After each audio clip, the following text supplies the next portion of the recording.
भगवान गणपति, जिन्हें गणेश, विनायक या गजानन के नाम से भी जाना जाता है, हिंदू धर्म में प्रथम पूज्य देवता माने जाते हैं। उनकी उत्पत्ति की कई कथाएं हैं, जिनमें से सबसे प्रसिद्ध कथा शिव पुराण में वर्णित है। आइए जानते हैं भगवान गणपति की उस कथा के बारे में।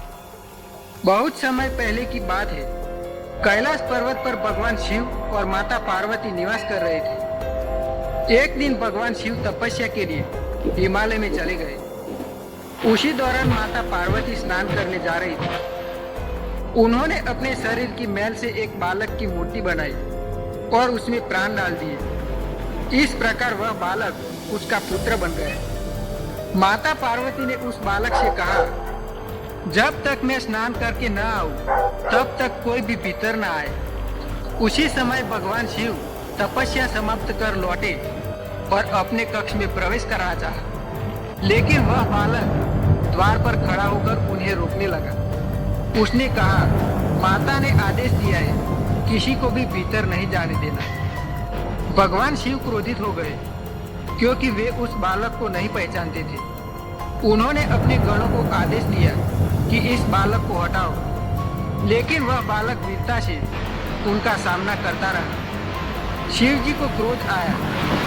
और उन्होंने अपने त्रिशूल से बालक का सिर काट दिया। जब माता पार्वती बाहर आई और उन्होंने यह देखा तो वे अत्यंत क्रोधित हो गई। उन्होंने शिव जी से कहा कि उन्होंने उनके पुत्र की हत्या कर दी। यह सुनकर शिव जी को बहुत दुख हुआ। उन्होंने बालक को पुनः जीवित करने का वचन दिया। शिव जी ने अपने गणों को आदेश दिया कि वे उत्तर दिशा की ओर जाए और जो पहला जीव मिले उसका सिर ले आए। गणों को सबसे पहले एक हाथी मिला। वे उसका सिर काटकर ले आए। भगवान शिव ने वह हाथी का सिर उस बालक के धड़ से जोड़ दिया और उसे जीवित कर दिया। इस प्रकार गणेश जी का जन्म हुआ। गणेश जी केवल हिंदू धर्म के ही नहीं, बल्कि बुद्ध और जैन परंपरा में भी पूजनीय है। वे विघ्नों को दूर करते हैं, बुद्धि और विवेक प्रदान करने वाले देवता है। प्रत्येक शुभ कार्य से पहले उनकी पूजा करने की परंपरा इसी कारण से है कि विघ्न हरता है और उसके आशीर्वाद से कार्य निर्विघ्न संपन्न होते हैं।